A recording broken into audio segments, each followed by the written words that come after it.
In today's In Focus, we're going to try something a bit different, a bit of an experiment, if you will, which, if nothing else, hopefully you'll enjoy. You see, yesterday I spent the day driving across the north of England. I started the day around 9 o'clock at Binchester Roman Fort in County Durham, filming a site visit, and I ended the day around 6 o'clock filming an interview at Vindolanda Roman Fort on Hadrian's Wall. In many ways, yesterday I drove a Roman landscape, and it was halfway through the day when I stopped off back home at Archaeology Towers for lunch that an idea struck me. You see, in some ways, I'm very accustomed to driving through these landscapes. I don't take them for granted. I still very much enjoy what I see, but I am accustomed to these journeys. And it occurred to me that maybe it could be interesting to share the journey from Wallsend to Vindolanda with you via video. And so, you see, once I'd had that idea, I simply had to give it a go. I simply had to try it. So I finished my lunch. I said goodbye to Indy the dog, and I set up a camera in the car, sort of dash cam style, to film that journey. And I literally drove from Segedunum Roman Fort in Wallsend to Vindolanda Roman Fort on Hadrian's Wall. Now, the journey takes about an hour, and I was tempted to speed up certain sections. I think I still will speed up one little section. But actually, I think there's something to be gained from the full-length experience, especially if, for example, maybe you will never get a chance to do this route in reality if you live abroad, or if you live, for example, in the south of England even. There's something about experiencing, I think, the reality of Hadrian's Wall that could be really interesting in this video. In particular, the fact that Hadrian's Wall does pass through, for example, Newcastle city. It passes through a very urban environment, and the wall isn't always entirely visible. In the countryside, the wall does disappear in sections. So because Hadrian's Wall isn't always entirely visible, I'll try and indicate at all times where it is in relation to the camera. So if it's to the right, if it's to the left, if it's actually dead ahead, or indeed actually at times if we are in fact driving on Hadrian's Wall, because actually the road that we take at some points is actually using the wall as the foundation of the road. Yes, you heard me right, at times the road is literally using the wall as its foundations. You see, in particular, in 1746, the Hanoverians built what's called the military road. This was a road that enabled them to access and cross the country fairly quickly in order to combat Jacobite forces in the north of England. And, well, they didn't particularly mind using chunks of the wall to make their road. So at some points, yes, the car will be literally, essentially on Hadrian's Wall. But the military road shouldn't be confused with the military way, the Roman road, that is, that ran the length of Hadrian's Wall, which isn't really accessible, certainly not with my car. The military road is a very different animal entirely. So it was built in the 18th century. These days it's also known as the B6318. If you're interested, feel free to Google map it. And finally, I will endeavour, where possible, to freeze frame the video and point out points of interest as we go. I'll also actually timestamp all these points of interest in the video description below, so if you want to skip to, for example, when Housesteads Roman Fort turns up and you want to see where that is in the landscape, I'll put that in the video description below. But basically, hopefully this will be a good way to sort of show how these things, I suppose, reveal themselves in the landscape. This is almost, in that sense, a phenomenological exercise. And the landscape is revealing itself to us as we go, as the philosopher would say. So hopefully this is an interesting, and if nothing else, an entertaining little video. But I just figured this was an opportunity to share a journey that I actually take quite frequently. And that it just occurred to me that, yeah, most people by definition won't ever get to do it, so why not put it on film? So here we go. We're going to start at Segedunum Roman Fort, and we're going to end up at Vindolanda Roman Fort. And here we go. We're crossing from Hadrian's Road to Boddle Street in Wallsend, and the first thing we can see is the museum and what remains above ground of Segedunum Roman Fort, with a reconstructed bathhouse there in the background. Now, off to the right, we're about to catch our first glimpse of Hadrian's Wall. And specifically, actually, if I just pause the video right about here, this is where we catch a glimpse of the reconstructed little section of wall they have at the museum. And crucially, just in front of that reconstruction is where the wall itself begins. This is where Hadrian's Wall departs from Segedunum Roman fort. So Hadrian's Wall is to our right, and we're going to continue along Buddle Street.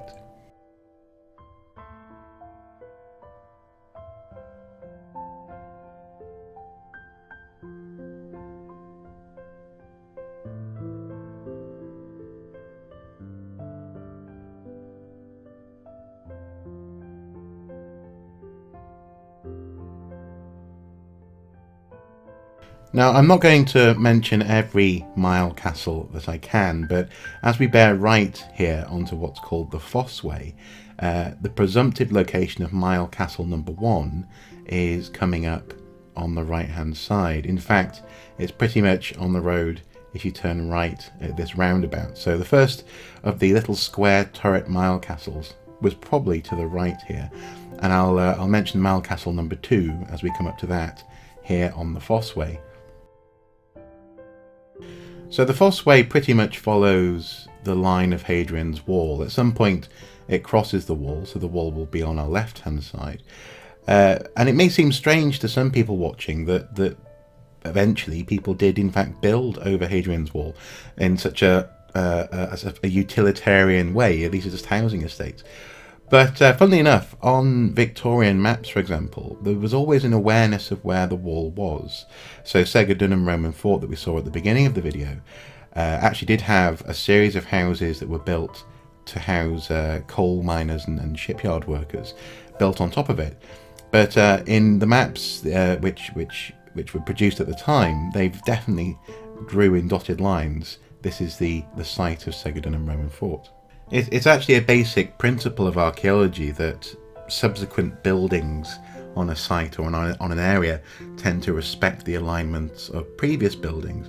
And in that sense, the Fossway is an incredible clue and actually a fairly consistent marker for where Hadrian's Wall once ran.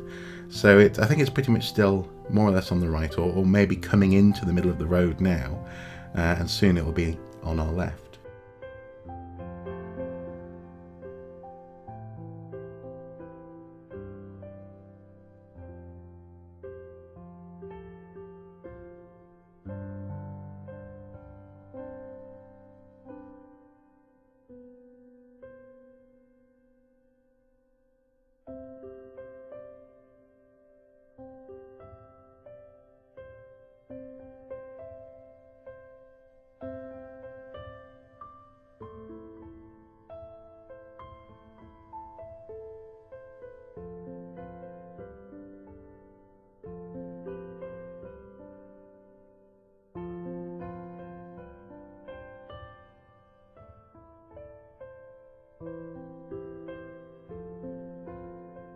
So coming up now on the left hand side is the Foss Public House or pub, and that actually marks the site of Milecastle number 2.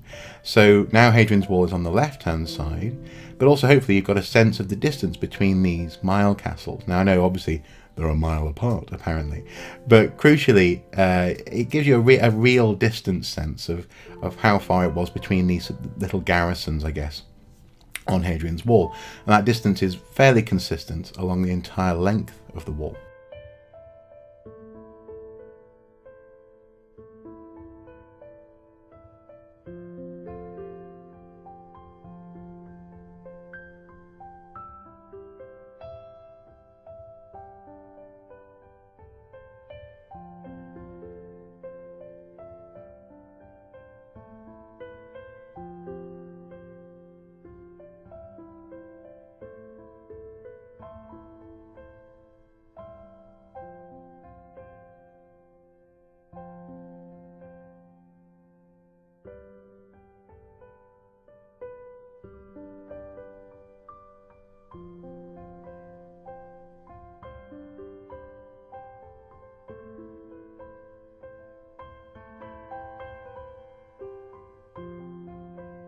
Now, it's at this point that, again, it's a bit hazy, but Hadrian's Wall effectively passes underneath the road at this point, and then is going off to our right-hand side, down through Byker.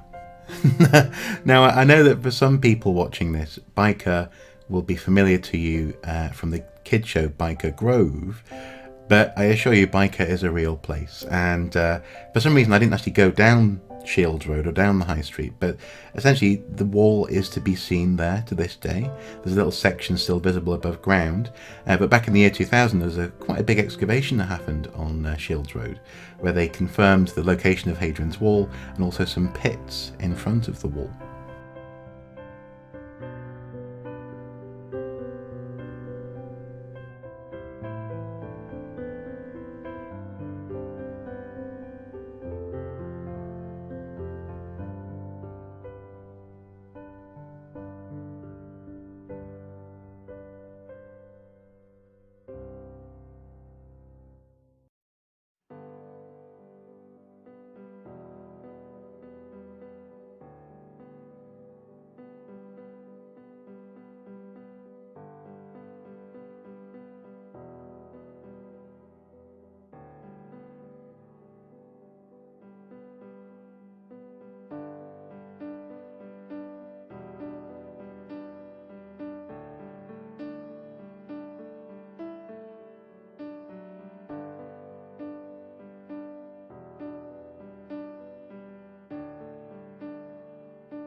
So once again, the modern road has crossed the wall, and the wall is technically on our left, but also below us. We're crossing over something called Byker Bridge at the moment, and I actually visited this site at night a little while ago with Mrs. Soup, and it's amazing how you can just find these little bits of Hadrian's Wall all the way through the greater urban environment of Newcastle and beyond.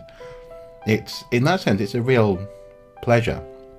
And I'm frequently, as I said in the introduction to this video, frequently reminded of the fact that it's something of an honour, I guess, to be able to do that. It is something which I don't take for granted. Yes, okay, most of it isn't visible above ground, but nonetheless, I can visit these little bits of the wall, which are, an international monument. They're fantastic.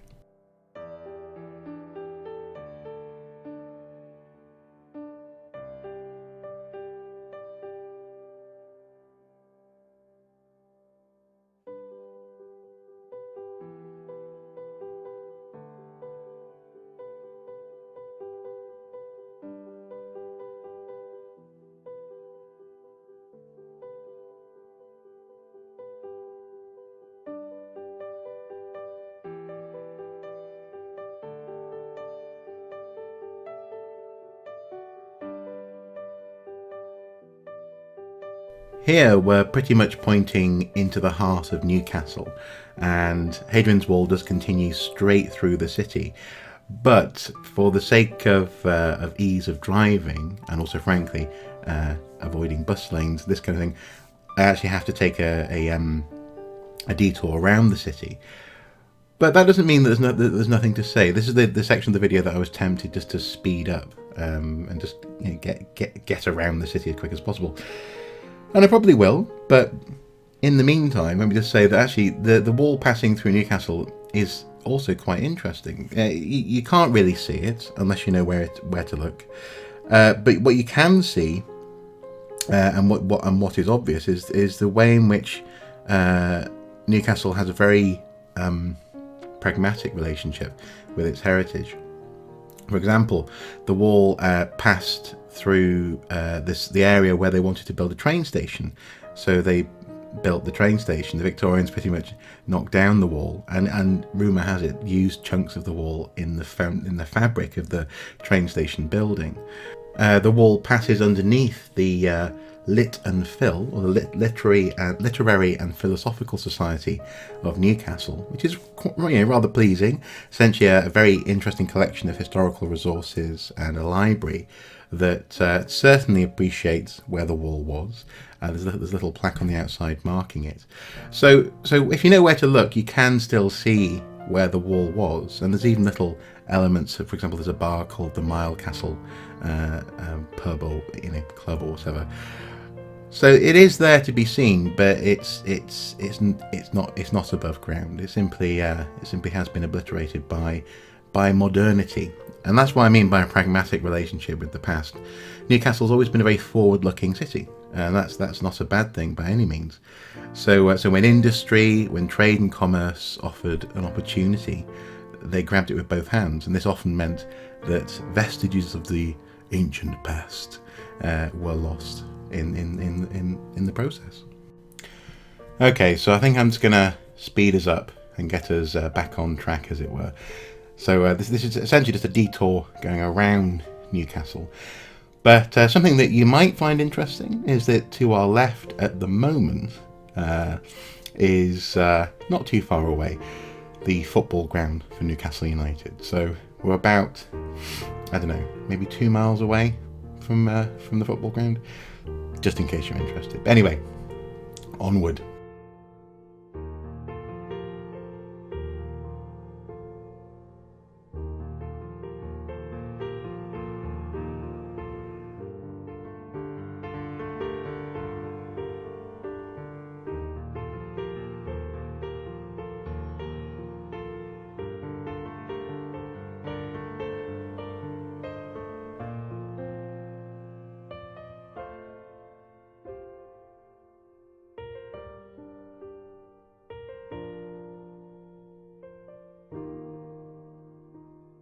Okay, so we're around the city, and Hadrian's Wall is just ahead of us. In fact, it's just on the other side of this roundabout, and it's about to be on our left.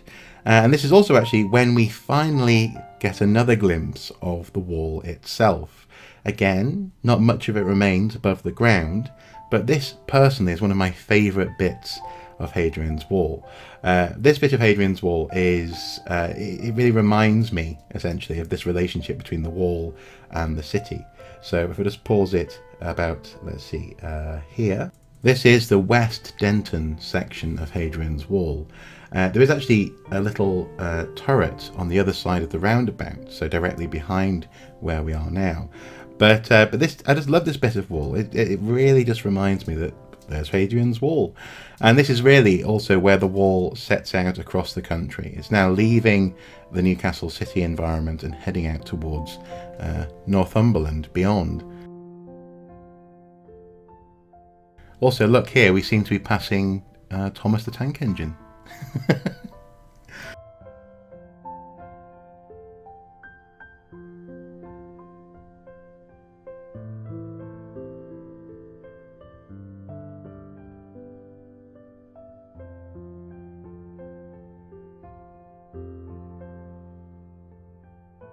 So from here until maybe the last quarter of the video, I think I'll have less and less to say, because frankly the countryside is a little bit less densely occupied by features. But I'm going to let this play at normal speed. Hopefully it's quite a relaxing exercise. And remember, do check the timestamps below if you want to skip ahead. But this is the journey. This is the journey out of Newcastle, out towards, well, the next key step will be joining the military road.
Here we are, just coming into a place called Heddon-on-the-Wall, and this is, as the name implies, a town on Hadrian's Wall. In fact, there's a consolidated section of the wall still visible above ground and visitable. It's mentioned on the English Heritage website. But Heddon is also the place where we turn onto the military road, and this is one of those areas where Hadrian's Wall has basically been deliberately built on top of. This is the beginning of that Hanoverian road built in 1746, and right now we're pretty much on Hadrian's Wall. The thing to bear in mind though is that people always live in their own modern era. Very few people really think about actual long-term posterity, and at the time the requirement was quick access for military forces to fight Jacobites and to keep them at bay. So in some ways you can't be too harsh on the people who did this. The wall as it was had already presumably been largely robbed out. A lot of the stone in the houses around here, for example, come from the wall, and so it was a perfect foundation for a road. So here we are actually turning off the course of the wall to the right.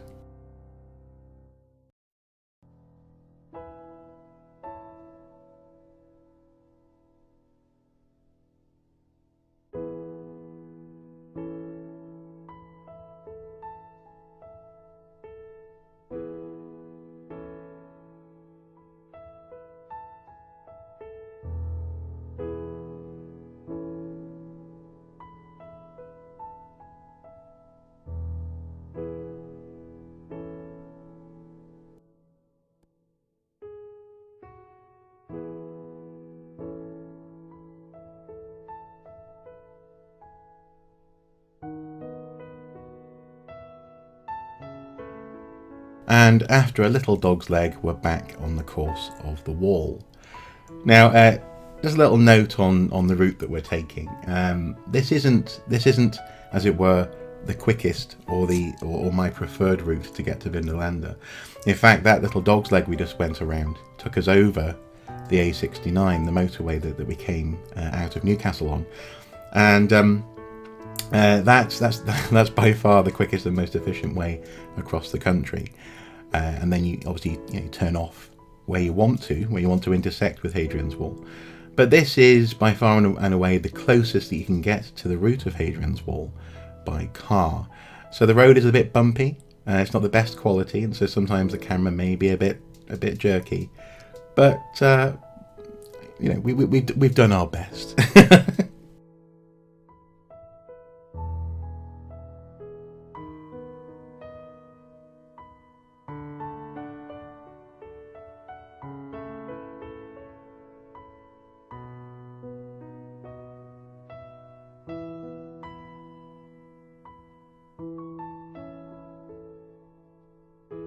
So we're just coming up to a crossroads here, and this is a great opportunity just to pause for a moment, just to illustrate something about where we are. So I'll just pause us here. One of the key things about the Hadrian's Wall monument is that there's a lot more to it than just the wall.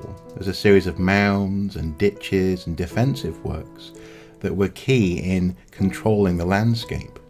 Probably the most noticeable feature today, apart from the wall, would be the Vallum. That's the ditch on the southern side of Hadrian's Wall, demarcating a sort of military no-go zones kind of thing. So between the wall and the Vallum, that was very much Roman army territory.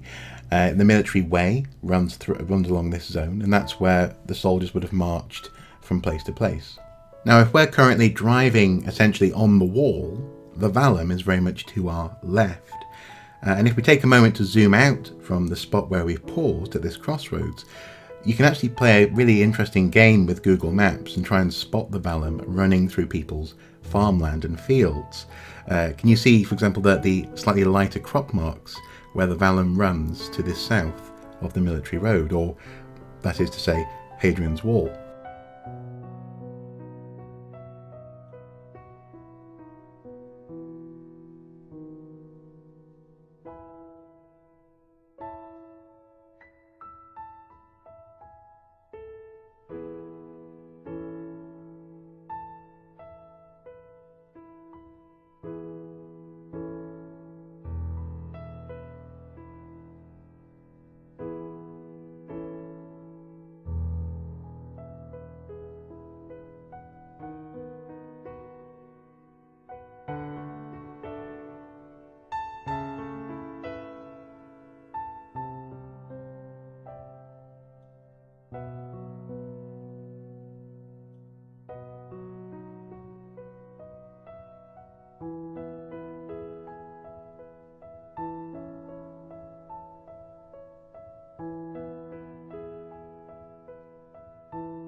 So, being such a noticeable monument, indeed the very definition of a landmark, Hadrian's Wall has an influence on the place names that surround it.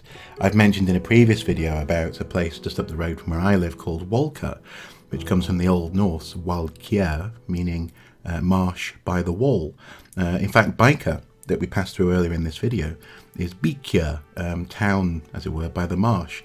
So some of these names need a little bit of translation, but others are a bit more obvious. And in the case of wall houses, well, these are houses on the wall, probably built from the wall. But also notice the little sign for the Vallum tea room and restaurant. Everyone knows roughly where the wall is in this part of the world, and who can blame them for naming their businesses and homes after it.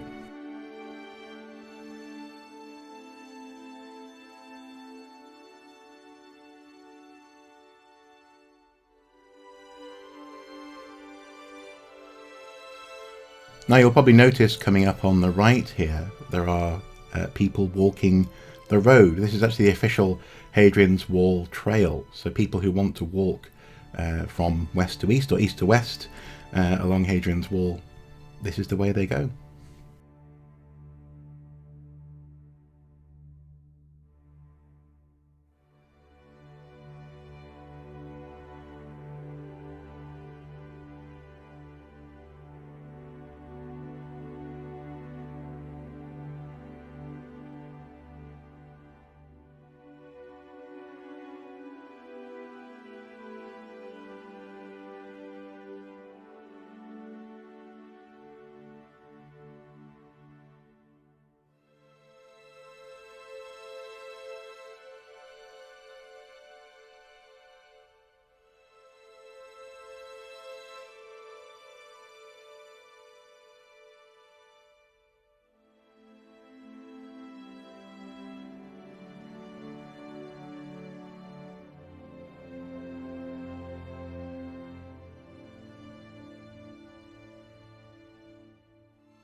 Now I'm just pausing here because of another sort of local point of interest in terms of names. Lots of places in the northeast of England are called shields. So probably the most famous ones would be North Shields and South Shields. I've mentioned, for example, Shields Road earlier in the video.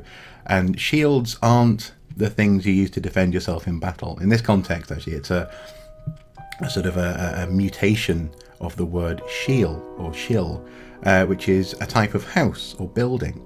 Another type of building actually from this area is a bottle, and that sometimes becomes battle in place names. So there's a place near me called Battle Hill, and people often say, was that a battle against the Scots? And you're like, no, it's just because they were building bottle type houses here, and it's all to do, I think, with the shape of the roofs, bottle type shapes, this kind of thing.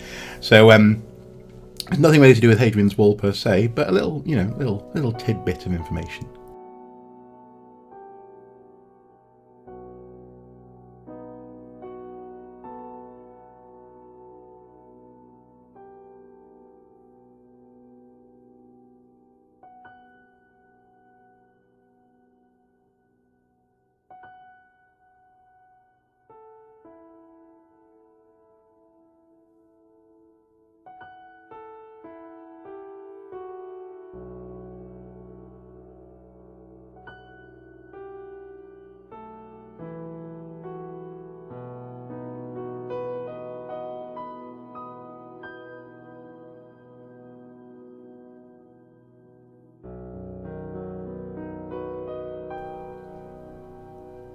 This is an interesting section of the wall because it really demonstrates that the Romans didn't just build in straight lines all the time. They did have to bow to the demands of the landscape. And at this point, the road is about to take a little dogleg to the right. But actually, if we zoom out and look at the map, you can see that the Vallum takes a dogleg to the left. Clearly, this was a difficult little spot, and I imagine there probably was a Roman engineer who was a bit frustrated, but they got through it, and they carried on their way.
So here we are going around a roundabout, but we're still going to be very much on top of the wall when we leave the roundabout.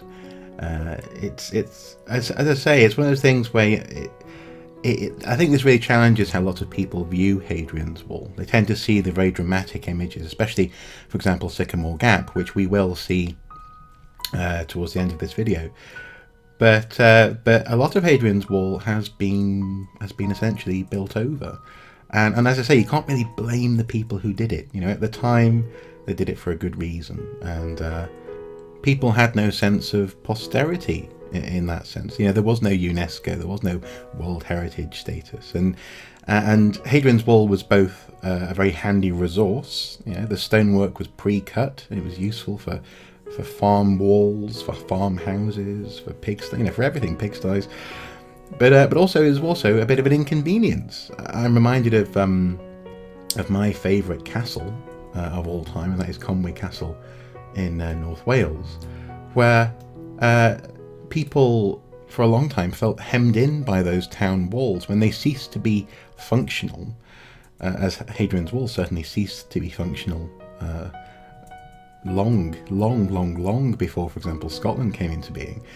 Then it does become something that's just essentially cutting across the country. One of my favourite lecturers once called Hadrian's Wall Britain's biggest surrealist garden sculpture, and in that sense, he was onto something. You know, it was no longer a key point, a key border, or a key moment in terms of the journey north to south.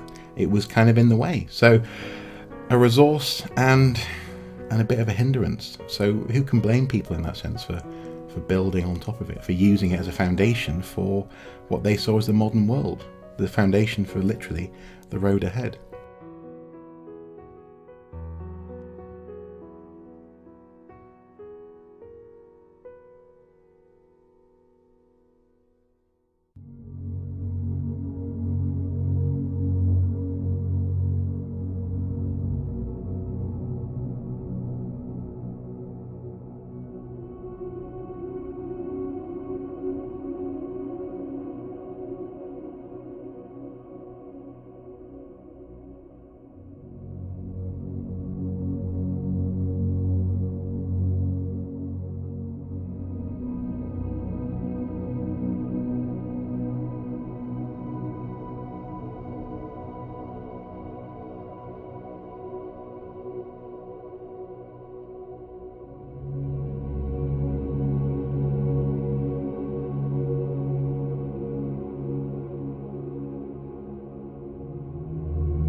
Aha, we are officially not on the wall right now. We're currently north of the wall, and there's actually a little section of Hadrian's Wall just about visible above ground, somewhere around here, at a place called Planetrees. I think it's just coming up on the left, although you can't see it from the road, sadly. So yeah, not on the wall.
Coming up on the left, we have another Roman fort. This is Chester's Roman fort, which we have seen in video before. We visited it with Liv and Reese when they came to stay a couple of years ago. And it's a fort that guards the river. This is actually further up the River Tyne from Newcastle, obviously. But it guards a point at which Hadrian's Wall and the road and all that infrastructure is crossing the River Tyne.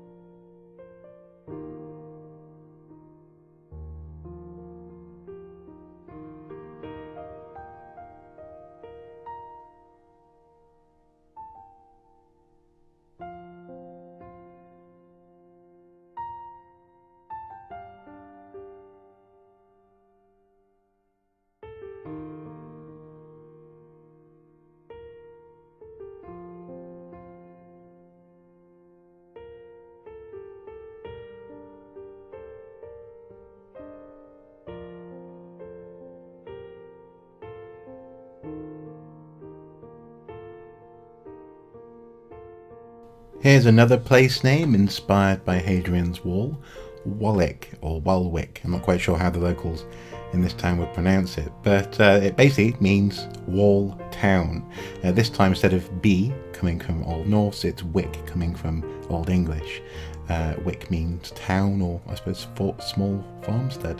Now you might be thinking that these people just lack originality when it comes to names. There's a wall, we live in a town. But actually also Wick has a sort of continuity as well from the Latin vicus. So in this case it's probably the vicus which was associated with Chester's Roman fort, the town nearby.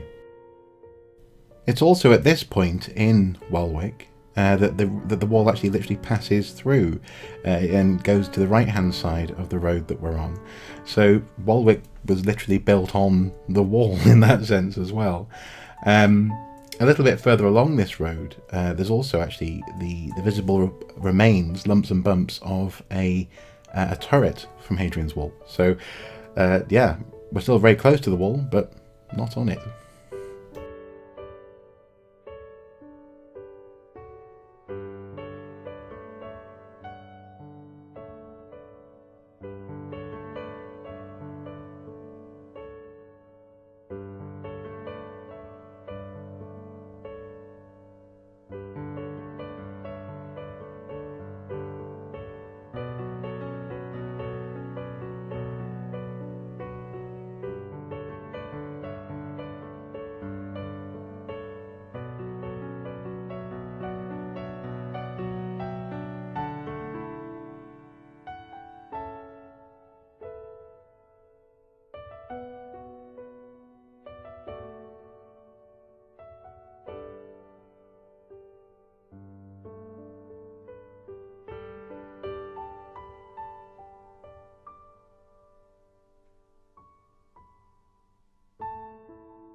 Here the wall starts to become visible again from the road, and I'll just sort of put the camera over to the right a little bit there. You might start to see the shapes of the wall beyond the hedge. Sadly the hedge is a little bit tall. But also people are walking again on the route of Hadrian's Wall. This is one of those spots where you start to realise that you're getting towards the chunky bits, pun intended, of Hadrian's Wall. So there it is, just running along the background there.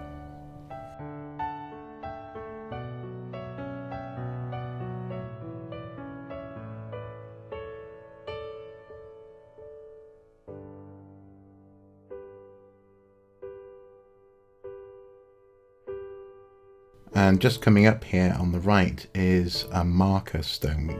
So even sometimes the wall sort of disappears just for a few hundred metres, and it's good to have a marker for the walkers.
We're just coming up here on a Mithraic temple site. Brocolitia, hopefully I'm not butchering that pronunciation, is the site of a Mithraic temple, a temple to Mithras. And all along Hadrian's Wall we find various gods being worshipped from all over the empire. One of my favourites is at Vindolanda, is most certainly a weather god. Clearly that was their focus. But Mithras was popular throughout the empire and was one of the mystery cults. In many ways, actually, an early rival of Christianity.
So having been briefly back on the wall for a little while, now the wall is again on our right. Again, you can't really see it properly above ground, but it would have been not that far to the right of the road. And I think from here on out, the wall will remain to our right.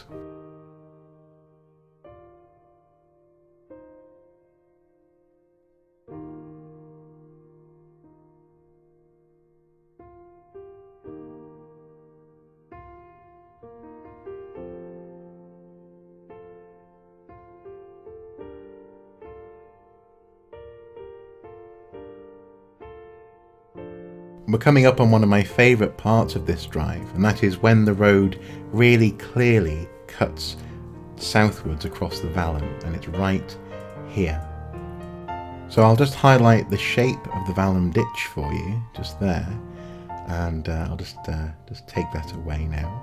I just find it so pleasing. It's such a wonderfully clear example of this landscaping that we were talking about before, where there was some very clear, distinctive features that were part of this monumental landscape, and the wall is just part of that. So the Vallum, and in this case, literally dipping down through the Vallum, it's very exciting, for me at least, anyway.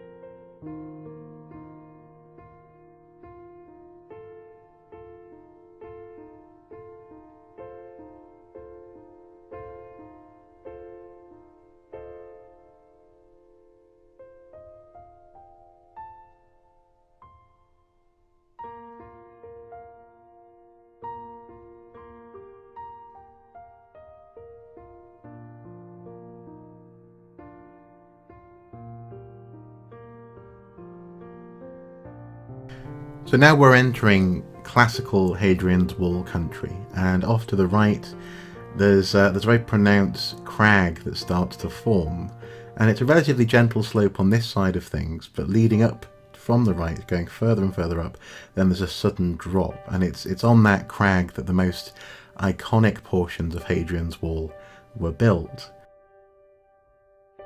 So just off to the right, for example, is a crag called Sewingshields Crags. A wonderful name. And it wasn't actually too far from here that we filmed on Hadrian's Wall, again when Liv and Reese were visiting.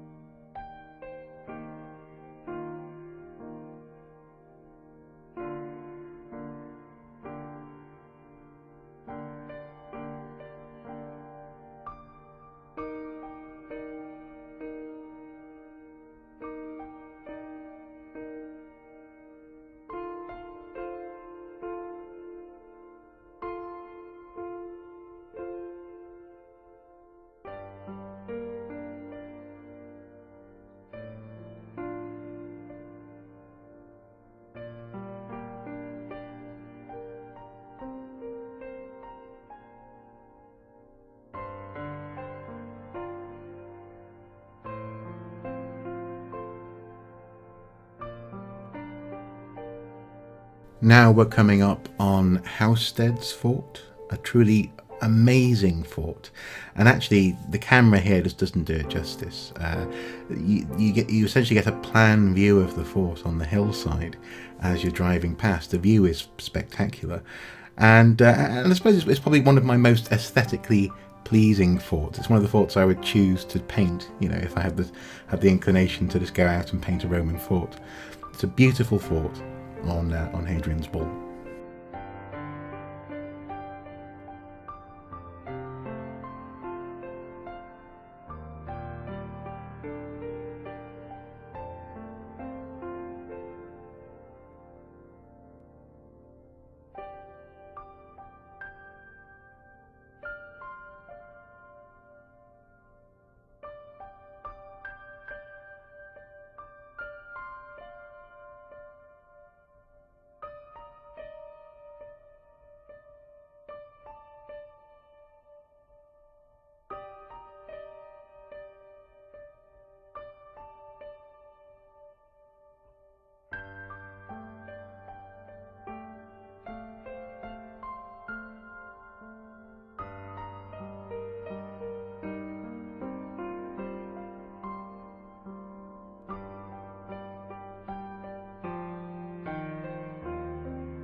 One of my favourite things about driving the military road is the hidden dips.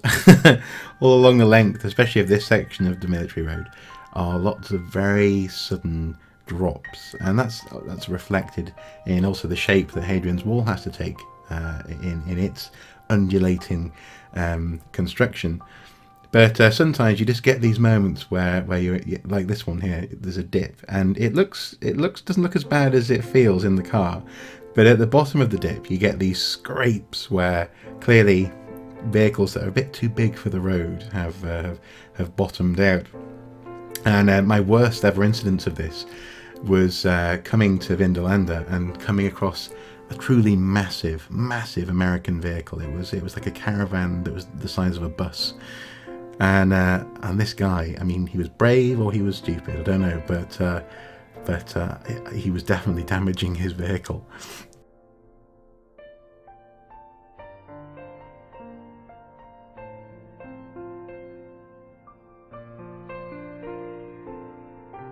Now I've just turned the camera to the right here because you can just about see Sycamore Gap, but we'll get a better look at it in a minute, don't worry. This means though that we're getting very close to our destination of Vindolanda. Actually, as you're driving in from the public entrance, at least, as you're driving in, the long driveway gives you a wonderful moment just to stop and look at Sycamore Gap. But we'll come back to that. Now, as I'm driving along here, obviously I'm more and more aware that I'm coming up on the turning for Vindolanda. And this little section, it's a bit weird. It all starts to feel a bit samey in so much as the ups and downs. And more often than not, I almost miss the turning.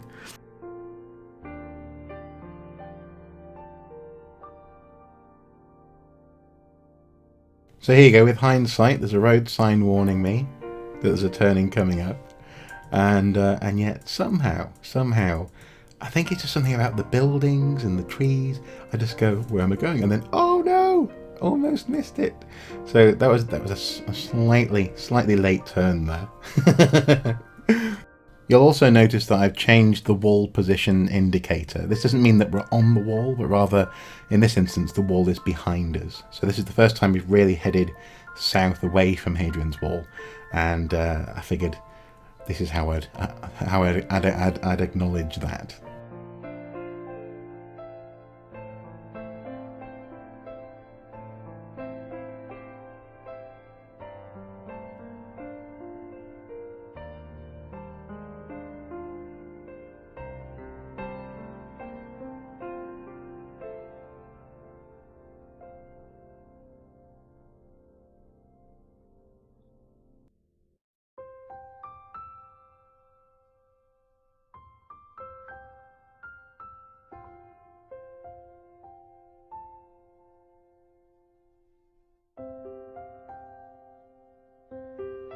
And here we are on the final stretch, turning left into Vindolanda.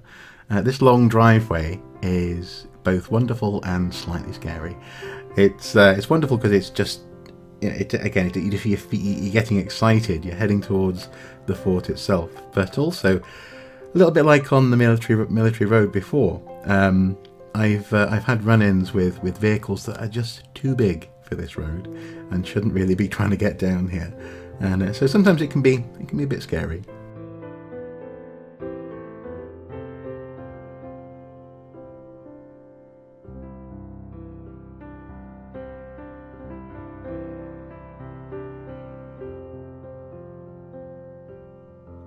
And here I simply had to pause and show you Sycamore Gap.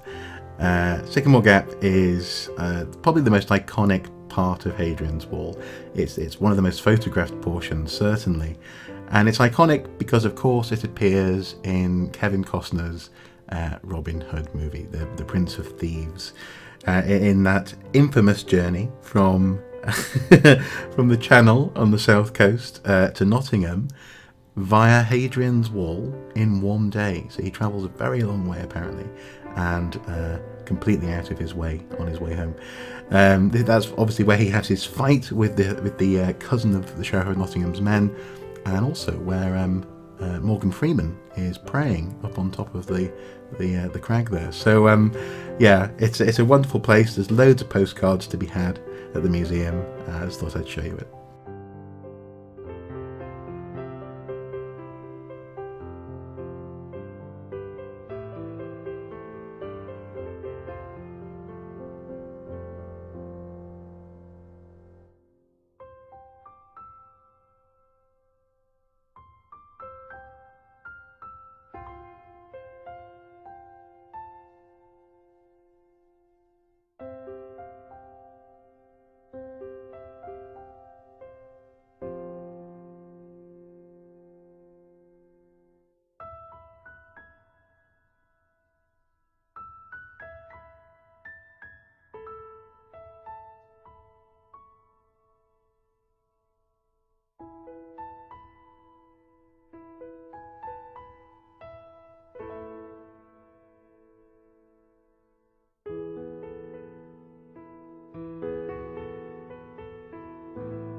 And here we are, an hour later, arriving at our destination. Vindolanda, as you already know, is a wonderful site, and it must be an amazing place to work year round. And that's why I was here. Actually, I was here to interview Marta Alberti, and you'll be seeing that footage soon enough, I think. But for now, hopefully you've enjoyed this particular journey along a good portion of Hadrian's Wall. It's certainly a landscape that sort of seeped its way into my consciousness, and hopefully this has been an enjoyable little exercise for you. As ever, guys, until next time, do take care. Bye bye.